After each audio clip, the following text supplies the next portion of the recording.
दोस्तों, इस वीडियो में मैं आपको कक्षा 7वीं के अध्याय 13 के दूसरे भाग के बारे में जानकारी दूंगा। यहाँ पे प्रश्नावली 13.1 में ये देखिए पांचवा प्रश्न। यहाँ पे लिखा हुआ है किसी चतुर्भुज के सभी कोण के माप बराबर है तो प्रत्येक कोण का माप ज्ञात कीजिए। तो यहाँ पे मैं सबसे पहले नोट कर लेंगे कि माना कि प्रत्येक कोण क्या है, एक्स का है, क्योंकि जो भी कोण का मान हमको मालूम नहीं रहता उसको हम लोग हमेशा एक्स डिग्री के बराबर मानते हैं। तो इसलिए यहाँ पे भी मैं मान रहा हूँ कि प्रत्येक कोण एक्स अंश का है, ऐसा हम लोग मान लेंगे। और उसके बाद हम लोग जानते हैं कि चतुर्भुज के चारों अंतःकोणों का योग 360 होता है। तो यहाँ पे हम लोग लिख सकते हैं प्रश्नानुसार। और उसके बाद चतुर्भुज के नियम लिखना है। अब देखिए प्रश्नानुसार मैं यहाँ पे एक डायग्राम बना लिया हूँ। इस डायग्राम में मैं इसको एक्स डिग्री, सभी कोण को एक्स डिग्री के बराबर मान सकता हूँ, क्योंकि प्रश्न में लिखा है कि सभी कोण आपस में बराबर माप का है, लेकिन माप नहीं दिया गया है तो माप ज्ञात करना है। तो इसलिए मैं चतुर्भुज बना लिया, चारों कोण को इस प्रकार लिखा। प्रश्न अनुसार चतुर्भुज के चारों अंतःकोणों का योग 360 होता है, हमको मालूम है। तो हम लोग जानते हैं कि इसमें चार कोण, ए कोण, बी कोण, सी कोण और डी कोण को हम लोग 360 के बराबर रख सकते हैं।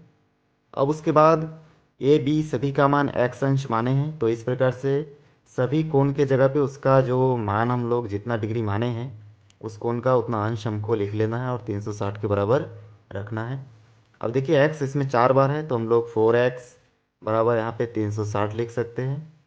आगे इसको मैं सॉल्व करूँगा, एक्स अपनी जगह पे रहेगा, चार को पक्षांतर करूँगा तो ये 360 के बटे के नीचे आ जाएगा।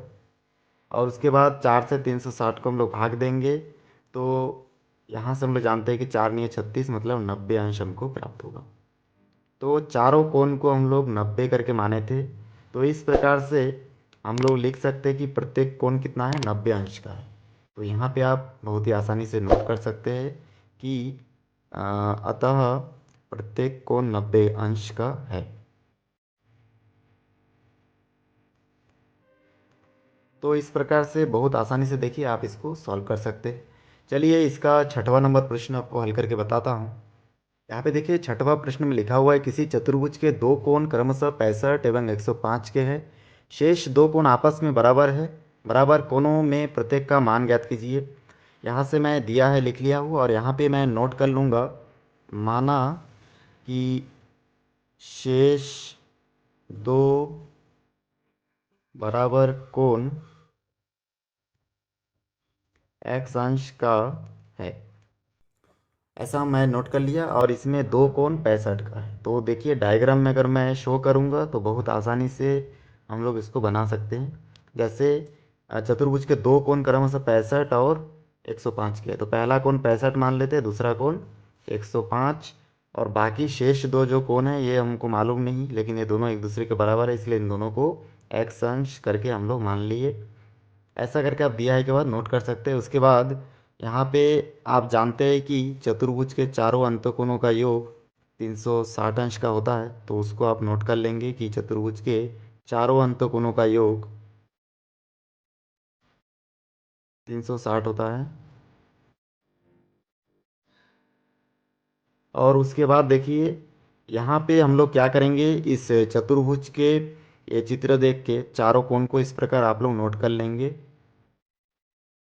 बहुत जगह पे आप देखेंगे कि इसमें कोण को नहीं दर्शाया गया है, डायरेक्ट मान को लिखा गया है। लेकिन आप अगर डायग्राम के थ्रू बनाओगे तो बहुत आसान लगेगा आपको। यहाँ पे ए कोण के जगह पे 65 होगा, 65 अंश। बी कोण के जगह पे देखिए यहाँ पे 105 अंश लिखा हुआ है, ठीक ना। और दो कोण आपस में बराबर है, लेकिन देखिए लिखा है शेष दो कोण आपस में बराबर है लेकिन मालूम नहीं, तो हम लोग इसको एक्स अंश का माने थे। तो दोनों कोण के जगह पे एक्स अंश और एक्स अंश हमको बिठाना है। उसके बाद 65 और 105 को अगर हम लोग आपस में जोड़ेंगे तो देखिए 105 और 65 हो जाएगा 170 अंश। और दो एक्स आपस में जुड़ के हो जाएगा 2x अंश बराबर 360। आगे इसको सॉल्व करेंगे तो हमको यहाँ से प्राप्त होगा 2x अपनी जगह पे रहेगा और 170 जो है देखिए 2x के साथ प्लस में है, मतलब ये इसके सामने भी प्लस है। इसको पक्षांतर करेंगे तो इस तरफ आके हो जाएगा 360 अंश माइनस 170। 170 प्लस से माइनस में चेंज हो जाएगा क्योंकि हम लोग इसको पक्षांतर किए। फिर 360 में से 170 को हम लोग घटाएंगे तो 190 प्राप्त होगा हमको। तो इस प्रकार मैं यहाँ पे 190 लिख लेता हूँ। और ये देखिए 2x अपनी जगह पे जैसा था वैसे ही रहेगा। इसको और भी आगे सॉल्व करते हैं। तो यहाँ से x अंश अपनी जगह पे रहेगा, 2 और x के बीच में कुछ नहीं, मतलब गुना है। इधर पक्षांतर करेंगे तो 190 के बटे के नीचे आ जाएगा, क्योंकि पक्षांतर करेंगे गुना वाले संख्या का तो वो भाग में चेंज होता है। और फिर 190 को 2 से अगर मैं भाग दूंगा तो हम लोग जानते हैं कि 95 टू जा, ठीक है, 2 बार में 190 होता है। तो इस प्रकार से x का जो मान है हमको प्राप्त होता है, इसमें x अंश बराबर 95 अंश प्राप्त होता है। तो इस प्रकार से हम लोग जान गए कि जो शेष दो कोण का मान हमको मालूम नहीं था, तो शेष दो कोण 45 के होंगे। शेष दो कोण 95 अंश के होंगे, ऐसा करके हम लोग लिख सकते हैं, ठीक ना। तो 95 95 करके दोनों अंश होंगे। तो इस प्रकार से हमारा आंसर होगा। चलिए 7वां प्रश्न देखते हैं। तो यहाँ से आप देख सकते हैं किसी चतुर्भुज के कोण का अनुपात इस प्रकार दिया गया है।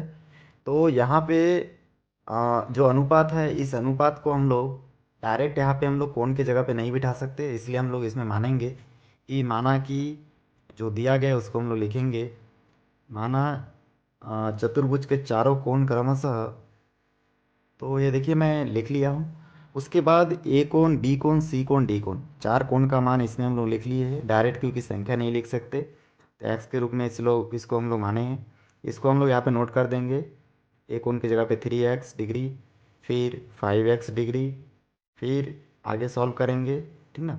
तो यहाँ से हो जाएगा, देखिए 7x डिग्री भी लिख सकते, नहीं लिखने से भी कोई दिक्कत नहीं। और आगे हम लोग लिख सकते हैं 9x। तो ये चार कोण को चार कोने पे सेट कर दिए। अब हम लोग चतुर्भुज के चारों कोनों का योग हम लोग जानते हैं, उसको हम लोग नोट कर लेंगे। अब उसके बाद चतुर्भुज के चारों अंतःकोण को हम लोग इस प्रकार ए कोण, बी कोण, सी कोण और डी कोण के जरिए लिख सकते हैं। तो यहाँ पे हम लोग इसको नोट कर देंगे। अब उसके बाद देखिए ए कोण, बी कोण, सी कोण का मान आप क्रमानुसार लिखेंगे कि ए कोण की जगह पे 3x, बी कोण की जगह पे 5x, सी कोण की जगह पे 7x और डी कोण की जगह पे 9x। अब ये जब x के रूप में है, आप इसमें डिग्री लगा भी सकते हैं, नहीं लगाने से भी कोई दिक्कत नहीं, ऐसे डायरेक्ट आप लिख सकते हैं। अब इसमें देखिए इन सबको अगर हम लोग जोड़ेंगे आपस में तो यहाँ से प्राप्त होगा 3 और 5 8, 8 और 7 हमको प्राप्त होगा 15, 15 और 9 प्राप्त होगा 24। तो कुल मिला के इसको जोड़ देंगे तो 24x है। और बराबर की इस तरफ देखिए 360 पहले से है तो उसको लिखेंगे। अब x अपनी जगह पे रहेगा, 24 और x के बीच में गुना है तो इधर पक्षांतर करेंगे तो ये भाग में परिवर्तन हो जाएगा इस प्रकार से।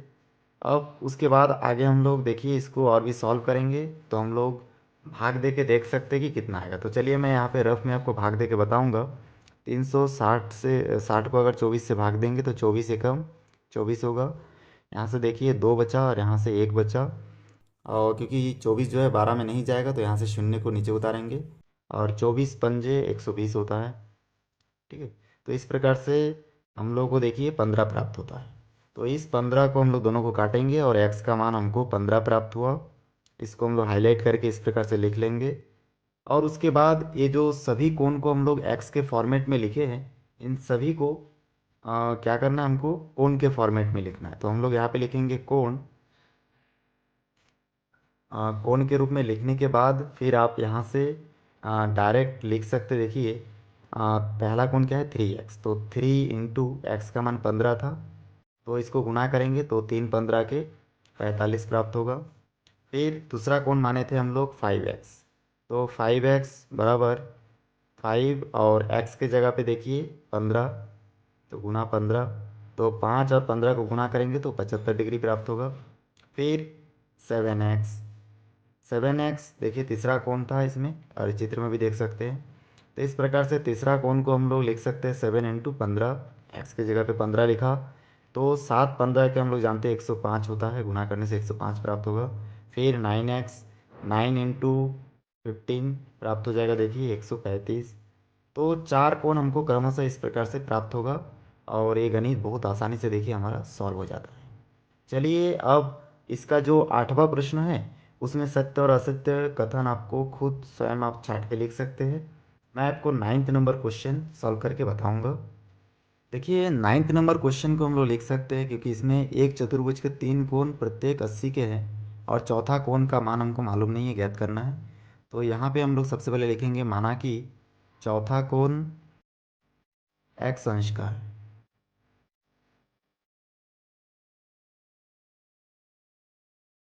अब यहाँ पे डायग्राम में भी हम लोग शो कर दिए कि पहला दूसरा तीसरा तीन कोण एक ही नाप का है, मतलब 80-80 का है, चौथा x अंश का है। और उसके बाद हम लोग चतुर्भुज के चारों अंतकोणों का नियम लगा सकते हैं इसमें। तो यहाँ पे मैं नोट कर लेता हूँ कि चतुर्भुज के चारों अंतकोणों का योग 360 अंश, और चारों कोण को आपस में जोड़ के 360 अंश के बराबर आप लोग लिख सकते हैं। या फिर आपको डायरेक्ट मैं पहले से बता रहा हूँ कि आप मान को भी बिठा सकते हैं। तो इस प्रकार से ए बी सी डी इन सभी का मान हम लोग जानते हैं कि 80-80 करके है। तो इसको इस प्रकार लिखेंगे। डी कोण को हम लोग एक्स माने थे, चौथा कोण डी है, तो एक्स अंश का होगा बराबर 360। 80 को 3 बार जोड़ेंगे तो 3×8 = 24, मतलब 240 अंश प्राप्त होगा। अब यहाँ से 224 को अगर हम लोग पक्षांतर कर देंगे तो ये हो जाएगा -240, और 360 में से 240 को अगर हम लोग घटाएंगे तो यहाँ से देखिए हम लोग को प्राप्त हो जाएगा 120। तो इस प्रकार से चौथा कोण का मान हमको 120 प्राप्त होता है। और इस प्रकार बहुत आसानी से हमारा 9th नंबर प्रश्न भी हल होता है। दोस्तों वीडियो अच्छा लगे तो लाइक करें, शेयर करें, सब्सक्राइब करें और बेल आइकन को भी प्रेस करें ताकि जब भी मैं कोई नया वीडियो बनाऊं तो उसका नया अपडेट सबसे पहले आप तक पहुंचे। धन्यवाद।